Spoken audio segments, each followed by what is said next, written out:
إن الذين آمنوا وعملوا الصالحات كانت لهم جنات الفردوس نزلا خالدين فيها لا يبغون عنها حولا قل لو كان البحر مدادا لكلمات ربي لنفد البحر قبل أن تنفد كلمات ربي ولو جئنا بمثله مددا إن الحمد لله نحمده ونستعينه ونستغفره ونعوذ بالله من شرور أنفسنا ومن سيئات أعمالنا من يهده الله فلا مضل له ومن يضلل فلا هادي له وأشهد أن لا إله إلا الله وحده لا شريك له وأشهد أن محمدا عبده ورسوله قال الله سبحانه وتعالى في كتابه الكريم أعوذ بالله من الشيطان الرجيم يا أيها الذين آمنوا اتقوا الله حق تقاته ولا تموتن إلا وأنتم مسلمون وقال سبحانه يا أيها الناس اتقوا ربكم الذي خلقكم من نفس واحدة وخلق منها زوجها وبث منهما رجالا كثيرا ونساء واتقوا الله الذي تساءلون به والأرحام إن الله كان عليكم رقيبا وقال سبحانه يا أيها الذين آمنوا اتقوا الله وقولوا قولا سديدا يصلح لكم أعمالكم ويغفر لكم ذنوبكم ومن يطع الله ورسوله فقد فاز فوزا عظيما أما بعد. Sidang Jumat yang insyaallah dimuliakan oleh Allah Subhanahu wa taala. Pertama-tama kita memanjatkan puja dan puji syukur kita kehadirat Allah Subhanahu wa taala yang senantiasa memberikan kita taufik dan hidayahnya serta kenikmatannya sehingga sampai detik ini kita masih bisa mengerjakan segala kewajiban dan ketaatan kita kepada Allah Subhanahu wa taala.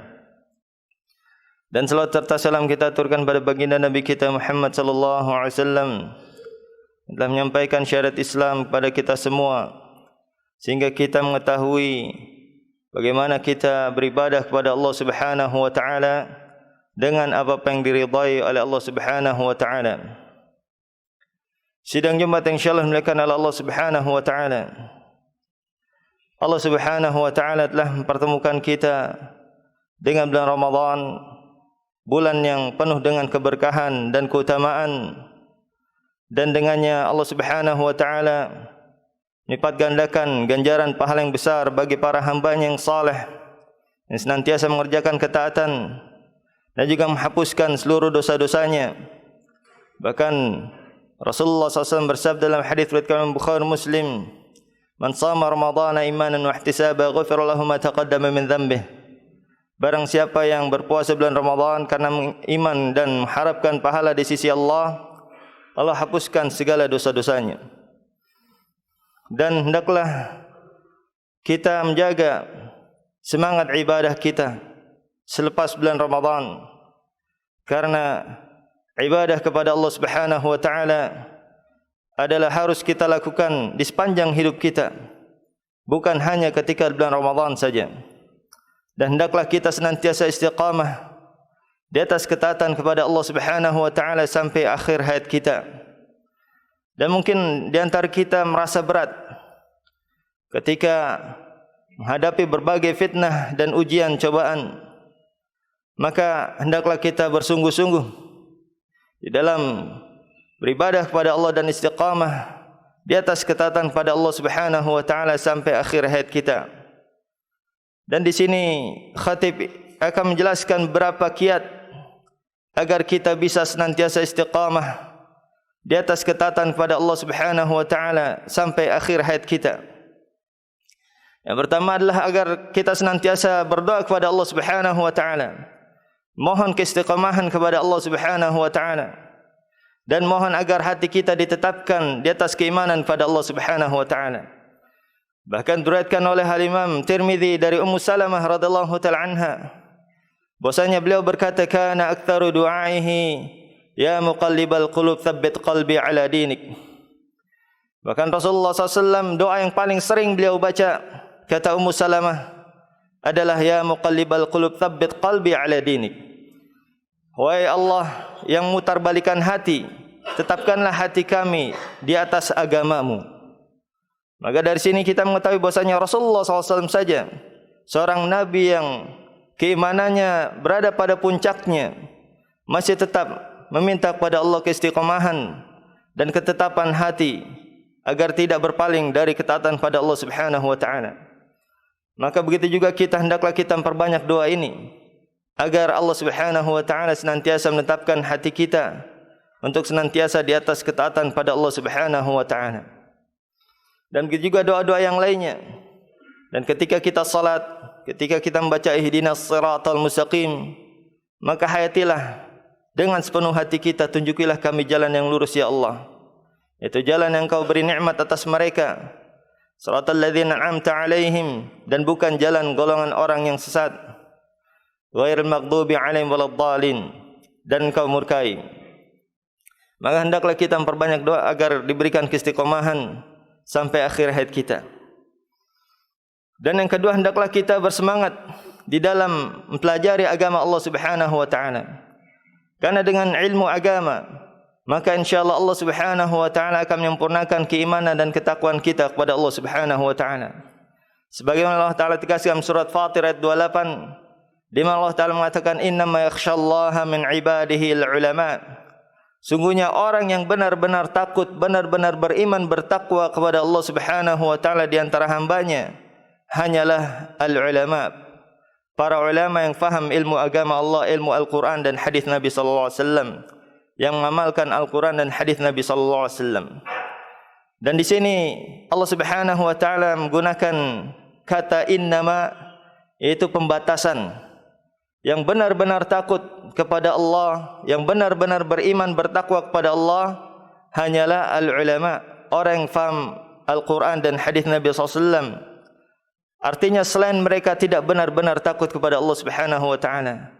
Dan artinya dengan ilmu agama, dengan Al-Quran dan hadis Nabi SAW, maka bisa menyempurnakan iman dan takwa seorang kepada Allah Subhanahu wa taala.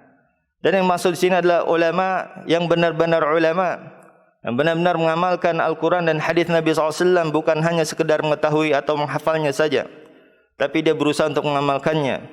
Maka merekalah yang Allah berikan keutamaan, keistimewaan dan kesempurnaan iman dan takwa mereka kepada Allah Subhanahu wa taala.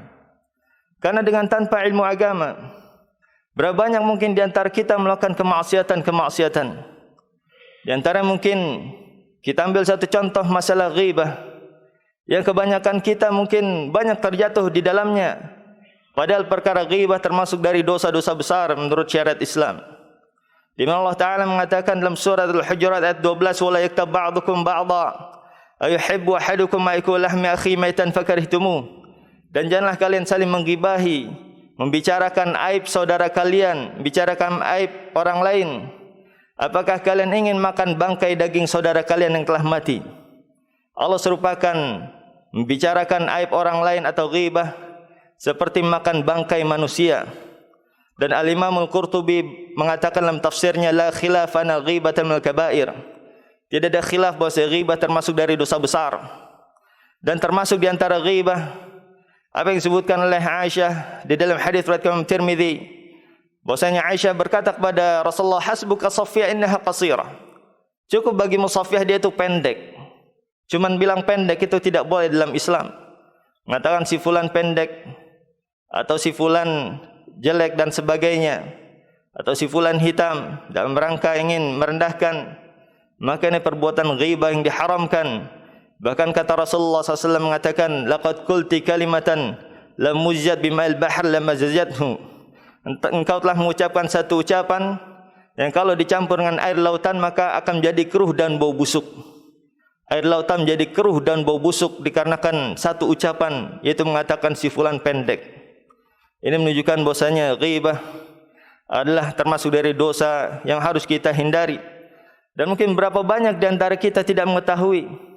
Kita terbiasa mengatakan si fulan melakukan korupsi atau si fulan melakukan perselingkuhan, atau di antara kita bahkan menyebarkannya di media sosial, atau si fulan pemalas, atau si fulan banyak makan, atau sedikit kerjanya.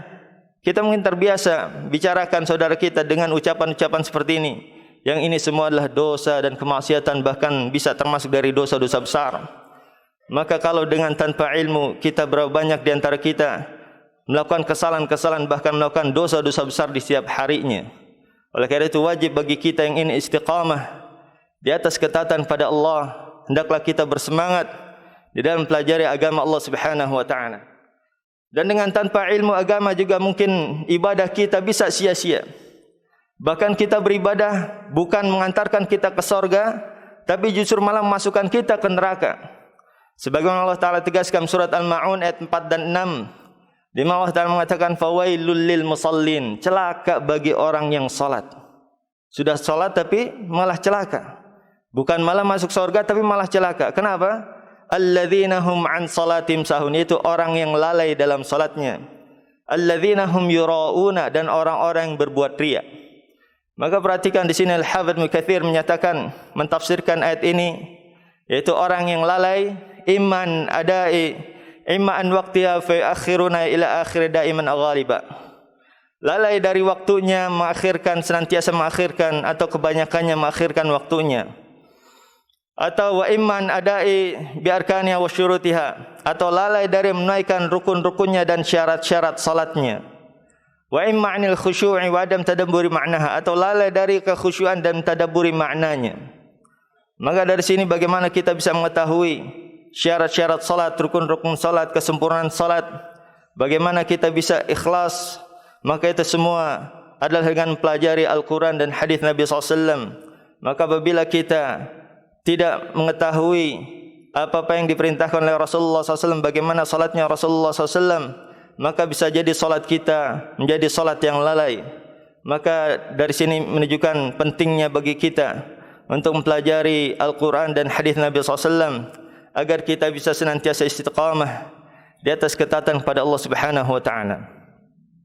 Kemudian di antara kiat selanjutnya agar kita senantiasa istiqamah di atas ketaatan pada Allah sampai akhir hayat kita, hendaklah kita senantiasa beristighfar pada Allah Subhanahu wa taala untuk membersihkan hati kita dan menghilangkan dan menghindari segala dosa-dosa dan kemaksiatan pada Allah Subhanahu wa taala. Karena apabila hati kita bersih, maka insyaallah Allah Subhanahu wa taala akan senantiasa memberikan keistiqomahan kepada kita. Kan tapi apabila hati kita kotor, terkotori dengan kemaksiatan kepada Allah Subhanahu wa taala, maka hati kita akan hitam dan kita akan malas dalam beribadah kepada Allah Subhanahu wa taala. Sebagaimana Rasulullah SAW sabdakan dalam hadis riwayatkan oleh Imam Tirmidzi, di mana Rasulullah SAW bersabda, innal abda idza akhta khati'ah nukitat fi qalbi nuktatun sauda, fa idza naza'a wastaghfara wa taba suqila qalbuhu wa in 'ada zida fiha hatta ta'lu qalbah. Kata Rasulullah SAW, apabila seorang hamba melakukan suatu dosa, suatu kesalahan, maka dititikkan satu titik hitam. Apabila dia beristighfar dan berlepas diri dari kemaksiatan tersebut, maka akan bersih hatinya. Kan tapi apabila dia terus dalam dosa itu, maka akan terus dititikkan satu titik hitam itu sampai memenuhi hatinya, menutupi hatinya. Dan itulah penutup yang Allah Subhanahu wa taala katakan dalam firman-Nya, kalla bal rana ala qulubihim ma kanu yaksibun. Sekali-kali tidak, bahkan ada penutup dalam hati mereka dikarenakan apa yang mereka lakukan. Maka ketika seorang telah banyak titik hitam di hatinya, telah banyak kemaksiatan-kemaksiatan yang dilakukan, maka inilah yang menjadikan kita malas dalam beribadah dan senang dengan maksiat. Oleh karena itu hendaklah kita membersihkan hati kita agar senantiasa hati kita bersih dengan menjauhi segala kemaksiatan kepada Allah dan perbanyak istighfar. Karena bila seorang hatinya bersih, maka dia akan takut untuk melakukan kemaksiatan. Sebagaimana Rasulullah SAW sabdakan dalam hadis riwayatkan oleh Imam Al-Bukhari, di mana Rasulullah SAW bersabda, innal abda idza ra'al khati'ah kannahu qa'idun tahtal jabal yakhafu ayasqutu alaih. Sungguhnya seorang mukmin apabila melihat satu dosa, maka seakan-akan dia itu berada di bawah gunung yang takut gunung itu akan menimpanya. Akan tapi al-fajir yara dhunubahu kadhubabin waqa fi anfihi faqala biha kadza. Orang yang banyak dosanya melihat dosanya itu seperti seekor lalat yang hinggap di hidungnya dan dia mengusirnya begitu saja, ringan di dalam berbuat dosa.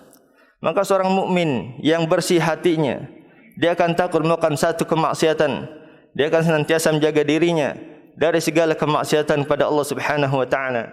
Maka pentingnya kita membersihkan, menjaga hati kita agar senantiasa bersih dari kotoran dosa dan maksiat, agar hati kita senantiasa istiqamah di atas ketaatan pada Allah dan kita takut untuk berbuat kemaksiatan kepada Allah Subhanahu wa taala. Aqulu qawli hadza wastaghfiruh innahu huwal ghafurur rahim.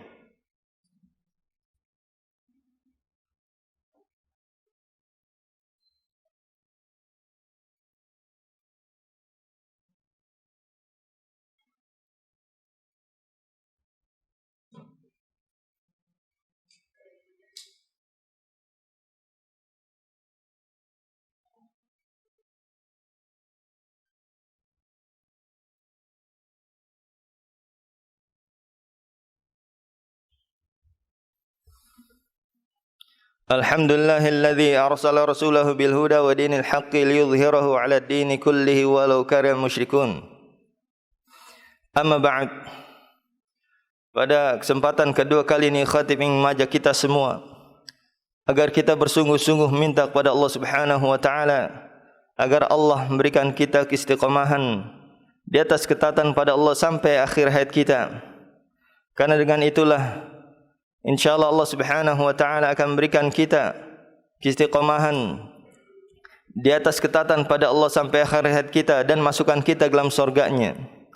Dan termasuk di antara sebab atau kiat agar kita bisa senantiasa istiqamah di atas ketaatan pada Allah Subhanahu wa taala adalah kita mengingat bahwasanya orang-orang yang senantiasa taat kepada Allah Subhanahu wa taala, Allah akan memberikan kepadanya kebahagiaan hidup di dunia dan juga di akhirat. Dan Allah Subhanahu wa taala akan persiapkan baginya kenikmatan surga yang luar biasa. Kenikmatan surga yang tidak bisa diungkapkan dengan kata-kata. Bahkan tidak bisa kita bayangkan dengan akal pikiran kita. Bagaimanapun nikmatnya surga kita bayangkan, maka hakikat surga sebenarnya jauh dari apa yang kita bayangkan. Hanya saja Rasulullah SAW membandingkan dunia ini dengan surga Allah Subhanahu wa taala. Seperti dunia ini adalah seperti satu tetes air di ujung jaring dicelupkan ke lautan yang luas, dan lautan luas itu adalah surga Allah Subhanahu wa taala. Sebagaimana yang Rasulullah SAW sabdakan dalam hadis riwayatkan oleh Imam Muslim dari Musawrid bin Shaddad radhiyallahu taala an, di mana Rasulullah SAW bersabda, "Mad dunya fil akhirah illa mithlu ma yajlu ahadukum usbu'a fil yammi falyanzur bima yarji'." Tidaklah dunia apabila dibandingkan dengan akhirat kecuali seperti salah seorang di antara kalian mencelupkan jarinya ke lautan, maka itulah yang dia dapat.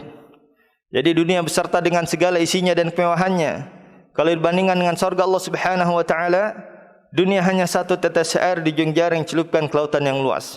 Maka kita bisa bayangkan bagaimana nikmat surga di akhirat nanti. Maka itulah yang harus selalu kita ingat apabila kita taat kepada Allah Subhanahu wa taala, maka Allah Subhanahu wa taala akan memberikan kita kenikmatan yang luar biasa, kenikmatan surga yang diibaratkan kenikmatan dengan lautan luas ini. Apabila dunia bandingkan dengan akhirat, maka dunia adalah sesuatu yang sangat tidak ada nilainya sama sekali. Maka untuk dunia saja yang kecil, kita bersemangat di dalam bersungguh-sungguh mencari dunia, habiskan waktu, tenaga, pikiran kita untuk mendapatkan kebahagiaan dunia. Maka hendaklah untuk akhirat kita lebih bersemangat lagi untuk mendapatkan kebahagiaan di akhirat, menundukkan hawa nafsu kita, melawan hawa nafsu kita untuk senantiasa mengikuti syarat Allah Subhanahu wa taala. Dan juga ingatlah azab Allah di akhirat yang sangat pedih. Apabila kita bermaksiat pada Allah Subhanahu wa taala, maka Allah akan azab kita dengan azab yang sangat pedih. Azab yang paling ringannya saja dikabarkan oleh Rasulullah SAW. Dalam hadis riwayatkan oleh Imam Al-Bukhari dari Nu'man bin Bashir radhiyallahu ta'ala an, di mana Rasulullah SAW bersabda, "Inna wa ahli nari 'adzaban yaumil qiyamah, la rajulun tudha'u fi akhmasi qadamihi jamratan yaghlibuhuma dimaghu." Sungguhnya siksa ahli neraka yang paling ringan adalah seorang yang ditaruh 2 bara api di kakinya dan enggannya mendidih otaknya. Artinya semua badannya terbakar melepuh sampai otaknya mendidih. Yang satu harinya di akhirat adalah seperti 1000 tahun menurut perhitungan kita. Sebagaimana Allah Ta'ala tegaskan surat Al-Hajj 47, di mana Allah Ta'ala mengatakan, "Inna yawman 'inda rabbika kalfi sanatin mimma ta'udun." Sungguhnya satu hari di sisi Tuhanmu seperti 1000 tahun menurut perhitunganmu. Kita bisa bayangkan bagaimana tersiksanya seorang apabila diazab di akhirat dengan azab yang paling ringannya dan disiksa dengan beribu-ribu tahun lamanya dan dengan tanpa istirahat senantiasa disiksa dan disiksa selama beribu-ribu tahun dan tidak keluar, na'udzubillah. Maka kita hendaklah bersabar di dunia ini agar kita tidak mendapatkan azab di akhirat, karena apabila kita diazab di akhirat maka kita tidak akan pernah sanggup merasakan azab di akhirat. Maka bersabar di dunia ini lebih ringan daripada kita harus merasakan azab di akhirat nanti. Sabarnya kita di dunia hanya berusaha untuk menundukkan hawa nafsu kita di atas syariat Allah, menjalankan perintahnya dan meninggalkan larangannya, dan sabarnya kita hanya sampai pada batas akhir usia kita, dan setelah itu maka Allah Subhanahu wa taala akan berikan kepada kita kebahagiaan di akhirat nanti. Maka hendaklah kita berusaha mohon kepada Allah Subhanahu wa taala keistiqomahan di atas ketaatan pada Allah dan bersabar di dalam beribadah kepada Allah dan meninggalkan kemaksiatan kepada Allah dan menundukkan hawa nafsu kita senantiasa di atas syariat Allah Subhanahu wa taala. Semoga Allah Subhanahu wa taala memberikan kita taufik dan hidayahnya agar kita bisa istiqamah di atas taatan pada Allah sampai akhir hayat kita dan masukkan kita ke dalam surganya bersama dengan orang-orang beriman.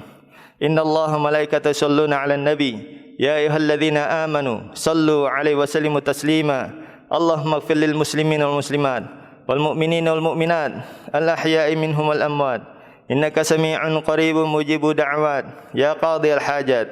Rabbana atina fid dunya hasanah wa fil akhirati hasanah wa qina adzaban nar. Wa sallallahu ala nabiyyina Muhammadin wa ala alihi wa ashabihi ajma'in.